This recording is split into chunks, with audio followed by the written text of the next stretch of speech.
आज हम बात कर रहे हैं पाकिस्तान और हिंदुस्तान के दरमियान न्यूक्लियर पॉलिटिक्स की।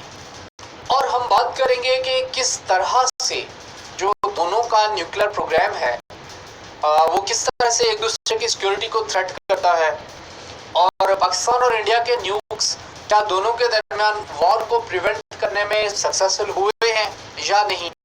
दोनों के दरमियान जो स्ट्रेटेजिक डॉक्ट्रिन्स हैं वो क्या क्या हैं, इवॉल्व कैसे हुई है इनकी स्ट्रेटेजिक डॉक्ट्रिन्स, और इनके दरमियान न्यूक्लियर कंपटीशन को लेकर या न्यूक्लियर कॉपरेशन को लेकर कौन कौन सी मेजर डेवलपमेंट्स हुई हैं, और ग्लोबल लेवल के ऊपर जो है वो इन दोनों का डेटरेंस का पर्सपेक्टिव क्या है, और पाकिस्तान और इंडिया इनका लेटेस्ट स्टेटस क्या है, इनके पास कितने न्यूक्स हैं, और जो है वो क्या एक अगर फ्यूचर में पाकिस्तान और हिंदुस्तान के दरमियान एक न्यूक्लियर जंग होती है तो कौन जीतेगा, और क्या कोई न्यूक्लियर जंग जीत भी सकता है, या फिर क्या ऐसा हो सकता है कि एक कंट्री दूसरे को पहले न्यूक कर दे और जंग जीत जाए।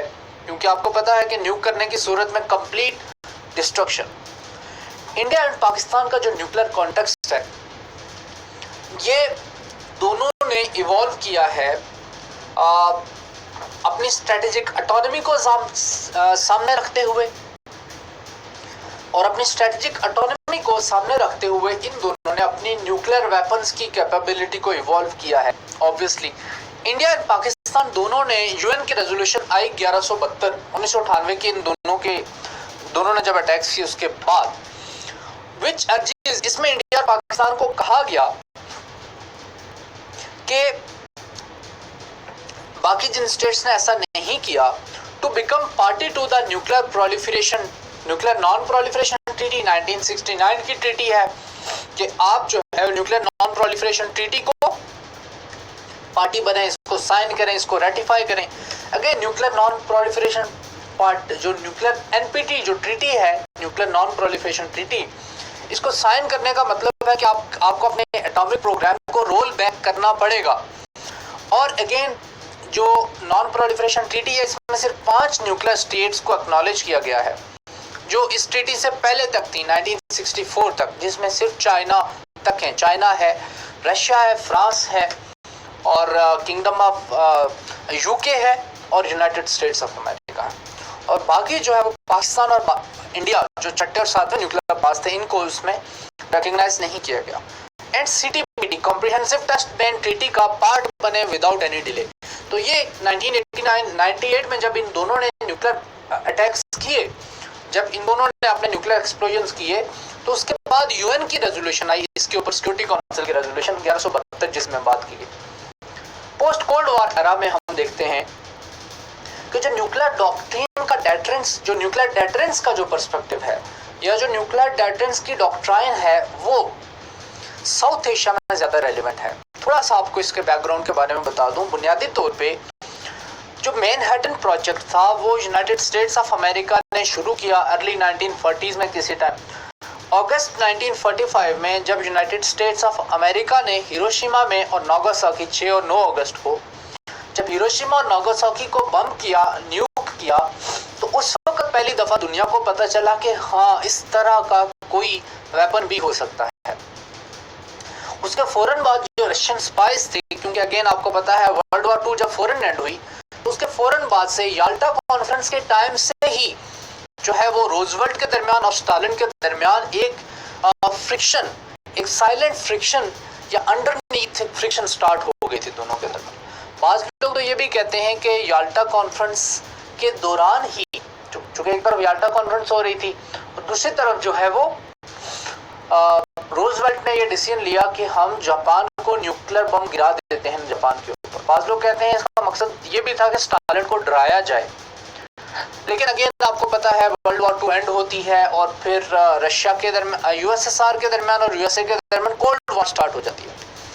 तो सोवियत स्पाइस जो थे वो इतने सक्सेसफुल थे कि उन्होंने यूएसए से, कहा जाता है कि यूएसए से उनके न्यूक्लियर सीक्रेट छुपाए, और 3-4 साल बाद 1949 तक जो है वो यूएसएसआर ने अपना न्यूक्लियर वेपन हासिल कर लिया। तो कोल्ड वॉर में इन दोनों के दरमियान, इस सारा बैकग्राउंड बताने का मकसद ये है, इन दोनों के दरमियान यूएसए और यूएसएसआर के दरमियान जो है वो न्यूक्लियर डॉक्ट्राइन थी, उस डॉक्ट्रिन को डेटरेंस कहा जाता है इंटरनेशनल रिलेशंस की थ्योरी में। डेटरेंस ये है कि आपके पास भी न्यूक है, मेरे पास भी न्यूक है। अगर आप मेरे ऊपर न्यूक फेंकते हैं या न्यूक्लियर बम फेंकते हैं तो मैं भी आपको न्यूक्लियर बम फेंक के मुकम्मल तबाह कर दूंगा। जब आपको पता है कि आप न्यूक्लियर बम इस्तेमाल कर रहे हैं अपनी सिक्योरिटी के लिए, अपनी स्ट्रेटेजिक ऑटोनॉमी के लिए, और मेरे पास भी न्यूक है और मैं बदले में फेंक के आपको तबाह कर दूंगा, तो ऑब्वियसली आप जो है वो हिम्मत नहीं करेंगे कि आप मेरे ऊपर nuclear bomb in the first place test करें या मेरे ऊपर फेंकें। अगेन जो 1980s में या 1970s 60s से ऑनवर्ड ये दोनों जो है वो 50s में इन दोनों के दरमियान एक मिसाइल्स की रेस स्टार्ट हो गई थी यूएसए के दरमियान और यूएसएसआर के दरमियान। उसमें यह था कि ज़्यादा से ज़्यादा रेंज का मिसाइल कौन टेस्ट करता है, क्योंकि मिसाइल आपको पता है वो डिलीवरी सिस्टम है न्यूक्लियर बम्स के लिए। मिसाइल को आप जो है वो न्यूक्लियर वॉर हेड को आप मिसाइल के ऊपर लगाते हैं और मिसाइल जो है वो आपने थ्रो करना है दूसरे कंट्री के ऊपर, वो जाकर उसको हिट करेगा तो दूसरा कंट्री जो है वो न्यूक हो जाएगा, उसके ऊपर जो है न्यूक्लियर बम फेंका जा सकेगा। फिर दूसरा जो इसका मेथड हो सकता है वो हो सकता है कि आप बम्बर्स के थ्रू आप अपने जो आपके जहाज हैं, जो पायलट एयरक्राफ्ट जो हैं, वॉरक्राफ्ट जो हैं, उनके थ्रू जो है वो आप फेंकें।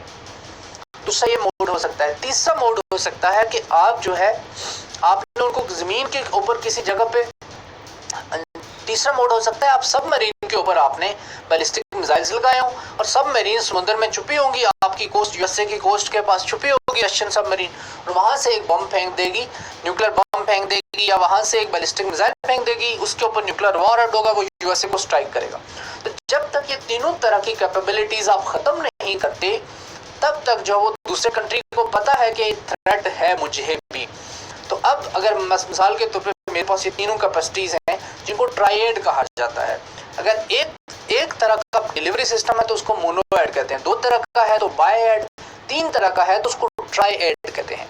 तो अगर मेरे पास भी ट्राइएड है और आपके पास भी ट्राइएड है, या आपको अगर ये शक है कि मेरे पास ट्राइएड नहीं है और आपके पास ट्राइएड है, और आपने मेरे ऊपर ये सोचते हुए कि इसके पास सिर्फ मोनोएड है, सिर्फ एक इसके पास मिसाइल्स लॉन्च करने की सलाहियत ही है और ये मिसाइल जिसने किसी लॉन्च पैड के ऊपर रखे हुए हैं, मिसाल के तौर पे कोटा रिसर्च लेबोरेटरीज में रखे हुए हैं, और इंडिया ऐसा समझ रहा है, और आप इंडिया ये सोचता है कि मैं जो है पहले ऐसा करता हूँ, जहाज भेजता हूँ, वो कोयटा को बम कर देंगे, कोयटा तबाह हो जाएगा, तो पाकिस्तान के वो मिसाइल्स तबाह हो जाएंगे जिनके थ्रू वो न्यूक्लियर बम फेंक सकता है।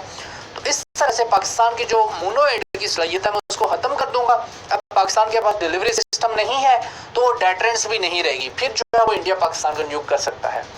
लेकिन इमेजिन मेरे पास सबमरीन भी है जो छुपी हुई है आपकी कोस्ट के पास, वहाँ आपने जो है वो लाहौर के ऊपर फेंका, तो यहाँ से मैं आपकी न्यू दिल्ली को, मुंबई को, चेन्नई को, हैदराबाद, दक्कन को, जो जो सिटीज़ हैं उनके ऊपर न्यूक फेंक सकता हूँ, मेरी सबमरीन फेंक सकती है।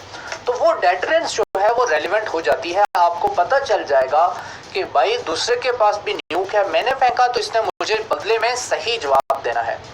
तो इस कॉन्टेक्स्ट को ध्यान में रखते हुए कोल्ड वॉर में यूएसएसआर के दरमियान और यूएसए के दरमियान जो डॉक्ट्राइन जिसको कहा जा रहा था, जो स्ट्रेटेजिक डॉक्ट्राइन थी डेटरेंस की, उसका नाम था म्यूचुअली एश्योर्ड डिस्ट्रक्शन। उसका मतलब ये था कि दोनों के दरमियान अगर न्यूक्लियर वॉर होती है तो फिर उस सूरत में दोनों कंट्रीज टोटली एनहाइलेट होंगे, दोनों कंट्रीज टोटली जो है वो ख़त्म कर दिए जाएंगे। क्यों? क्योंकि दोनों के पास इतनी कैपेसिटी और इतने न्यूक्स थे कि सारी ज़मीन को तबाह कर सकते थे। तो इस कॉन्टेक्स्ट को ज़हन में रखते हुए म्यूचुअली एश्योर्ड डिस्ट्रक्शन, जिसको शॉर्ट में मैड भी कहा जाता है, लेकिन कोल्ड वॉर के बाद जो डेटरेंस की थ्योरी थी वो कंपैरेटिवली इररेलेवेंट हो गई। इसी दौरान रशिया, सोवियत यूनियन और यूएसए डिफरेंट एग्रीमेंट साइन कर रहे थे, स्टार्ट 1, स्टार्ट 2, साल्ट 1, INF, इस तरह के एग्रीमेंट्स इन्होंने, SALT के ऊपर भी बात हुई, NPT भी आ गया। तो इन्होंने अपने न्यूक्लियर स्टॉक पाइल्स को कम करना शुरू कर दिया और पोस्ट कोल्ड वॉर एरा में फिर जो है वो रशिया के स्ट्रेटेजिक एम्बिशंस, ग्लोबल एम्बिशंस नहीं रहे, तो इन दोनों कंट्रीज के दरमियान डेटरेंस आज भी रेलिवेंट है, लेकिन इतनी रेलिवेंट नहीं है क्योंकि ये डायरेक्ट किसी कन्फ्रंटेशन का पार्ट नहीं थे।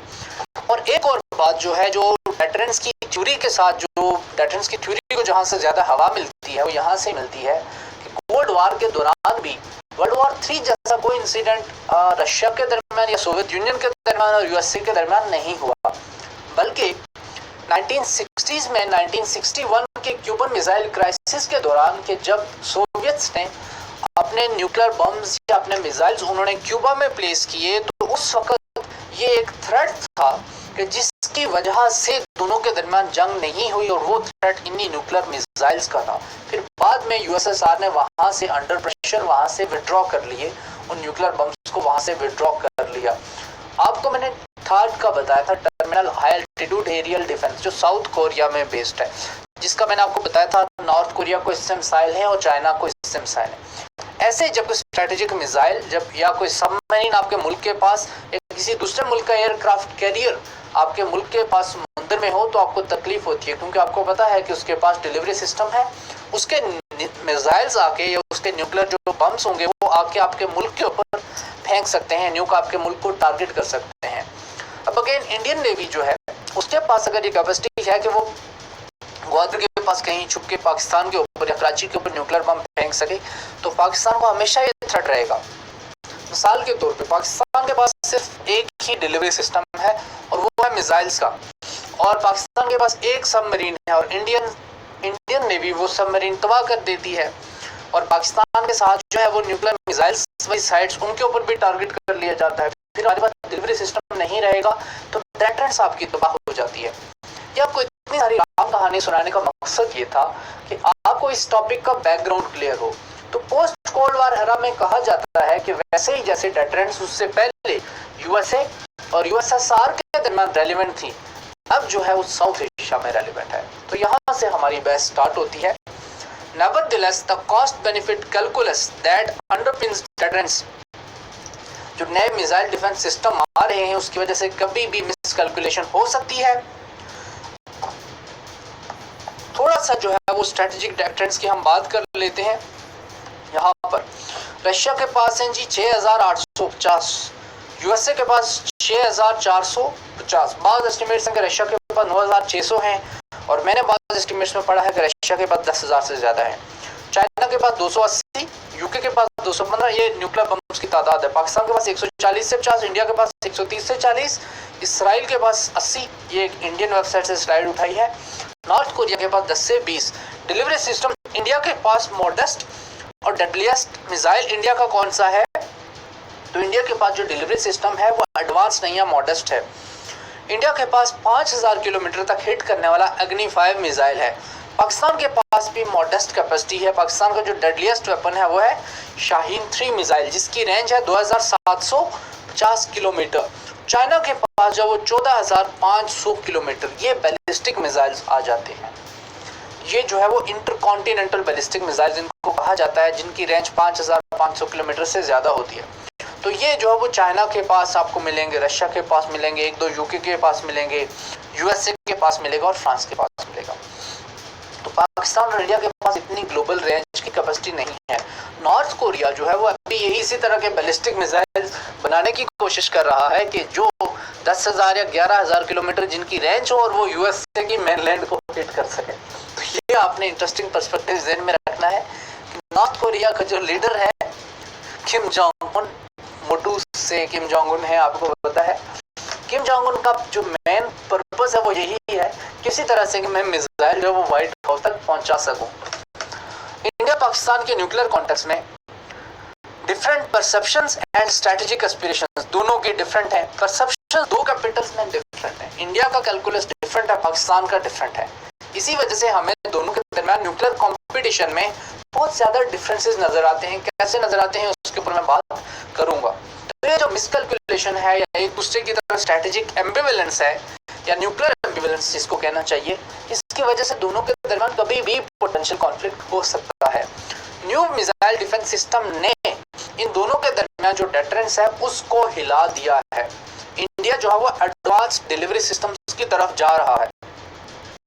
पाकिस्तान का अगेन डिफेंस बजट जो है वो 5-6 बिलियन डॉलर्स है, 7 बिलियन डॉलर्स है। इंडिया का 50 बिलियन डॉलर को एक्सीड करता है। पाकिस्तान के पास इतनी कैपेसिटी है ही नहीं कि इंडिया के साथ पेस अप रख सके। अगेन इंडिया मॉडर्न एयरक्राफ्ट्स खरीद रहा है, मॉडर्न सबमरीन्स बना रहा है, नए मिसाइल डिफेंस सिस्टम्स जो है वो इंडिया लॉन्च कर रहा है, तो पाकिस्तान के पास कैपेसिटी नहीं है पेस को कीप अप करने की। तो ऐसी सूरत में पाकिस्तान के लिए मिसाइल पैदा होते हैं। हाउएवर न्यूक्लियराइजेशन ने डेटर नहीं किया इन दोनों के दरमियान। इंटरेस्टिंगली अब देखें, डेटरेंस की थ्योरी तो ये कहती है कि अगर न्यूक्लियर वॉर का थ्रेट होगा तो दोनों जंग नहीं करेंगे, लेकिन पाकिस्तान और हिंदुस्तान के कॉन्टेक्स्ट में कहीं ना कहीं इन दोनों ममालिक के जो पॉलिसी मेकर्स हैं उन्होंने जहन में बिठाया हुआ है कि न्यूक्लियर थोड़ा सा हमने ऊपर रखना है और नीचे लेवल पे छोटी छोटी जंगें हम करते रहेंगे। मिसाल है कारगिल 99 में हुआ, 2001 की eyeball to eyeball confrontation, Mumbai पे पार्लियामेंट के ऊपर अटैक्स के बाद 2001 के मुंबई टेररिस्ट अटैक्स 2008 के अगेन हुए, हम पठानकोट अटैक देखा, हमने इंडिया के जो सर्जिकल स्ट्राइक्स का ड्रामा पाकिस्तान में उन्होंने कहा, बालाकोट में जो एरियल स्ट्राइक्स हुए, पाकिस्तान ने इंडिया का फाइटर प्लेन गिराया, कश्मीर में जो इंडिया भी कर रहा है, और आपको पता है लाइन ऑफ कंट्रोल के ऊपर दोनों के दरमियान हर वक्त जो है मिसाइल चलते रहते हैं, अभी भी चल रहे हैं। तो इस सारे को ध्यान में रखते हुए आप सेफली कह सकते हैं कि ये दोनों जो पड़ोसी हैं, इन दोनों के दरमियान इन दोनों को न्यूक्लियर बम्स ने भी नहीं सुधारा। यूएसए और यूएसएसआर को तो शायद उनके न्यूक्स ने थोड़ा सा रिस्ट्रेंट क्रिएट किया, ये दोनों ममालिक नहीं रुक रहे हैं। Bilateral confidence building measures in दोनों ने कुछ लिए हैं और अरेंजमेंट्स हैं इसमें। कौन कौन से? India and Pakistan had agreed to some confidence building measures और न्यूक्लियर रिस्क रिडक्शन मेजर्स। मिसाल के तौर पे दोनों कोऑपरेट करते हैं कि एक दूसरे के न्यूक्लियर इंस्टॉलेशंस के ऊपर अटैक नहीं करेंगे, दोनों कमिट करते हैं। दोनों ने कमिट किया हुआ है कि नोटिफाई करेंगे एक दूसरे को मिसाइल फ्लाइट टेस्ट से पहले। जब मिसाइल टेस्ट करेंगे तो उसकी फ्लाइट के बारे में एक दूसरे को नोटिफाई करेंगे ताकि दूसरे मुल्क को कोई मिसकैलकुलेशन ना और वो जवाब में रिस्पॉन्स ना कर दे accidentally. Notification regarding military exercises, military exercise जब की जाएंगी तो उसके बदले में जब मिलिट्री एक्सरसाइज की जाएंगी तो फिर जो वो अपोनेंट कंट्री को बताया जाएगा, क्योंकि ऐसा ना हो वो कंट्री ये समझे यहाँ पे मिलिट्री एक्सरसाइज हो रहे, वो समझे कि इन्होंने वॉर शुरू कर दी है और वो अटैक कर दे और चीज़ें खराब हो जाएं। ये जो आपको जो स्लाइड्स आप जो मैंने बनाई हैं इनका सोर्स है जफर नवाज जसपाल साहब, टीचर हैं, आईआर के न्यूक्लियर साइंटिस्ट हैं, न्यूक्लियर पॉलिटिक्स के ऊपर बहुत अच्छी नज़र है इनकी। आप इनको फॉलो भी कर सकते हैं, इनके लेक्चर्स भी सुन सकते हैं और इनके आर्टिकल्स जो है वो न्यूक्लियर पाकिस्तान और इंडिया के दरमियान जो साउथ एशिया में न्यूक्लियर पॉलिटिक्स है इसके ऊपर ही अथॉरिटी है। इंडिया पाकिस्तान के कॉन्टेक्स्ट में डिलीवरी सिस्टम दोनों का कंपैरिजन देख लें। एयरक्राफ्ट इंडिया के पास 32 हैं, शमशेर 16 और टोटल जो है वो 48, पाकिस्तान के पास 36। लैंड बेस्ड बैलिस्टिक मिसाइल्स पृथ्वी 2 24 20 टोटल जो है वो 56 है इंडिया के पास, पाकिस्तान के पास कितने 56 तो बैलेंस है। गजनवी हतफ 3 ये लैंड बेस्ड बैलिस्टिक मिसाइल्स हैं और क्रूज मिसाइल्स इंडिया के पास टोटल 14 और पाकिस्तान के पास बाबर हतफ 7 ये 8 हैं। क्रूज मिसाइल्स की लिमिट है वो कम हो रही है, बैलिस्टिक मिसाइल्स की ज़्यादा होती है। आमतौर पे क्रूज मिसाइल 150 200 300 या 400 किलोमीटर तक का होगा, ballistic missile thousands of kilometres तक होता है। Nuclear politics in south Asia की हिस्ट्री के ऊपर हम अपनी आने वाली वीडियो में बात करते हैं। तब तक हम ब्रेक ले लेते हैं। अपना ख्याल रखिए। अल्लाह हाफिज़।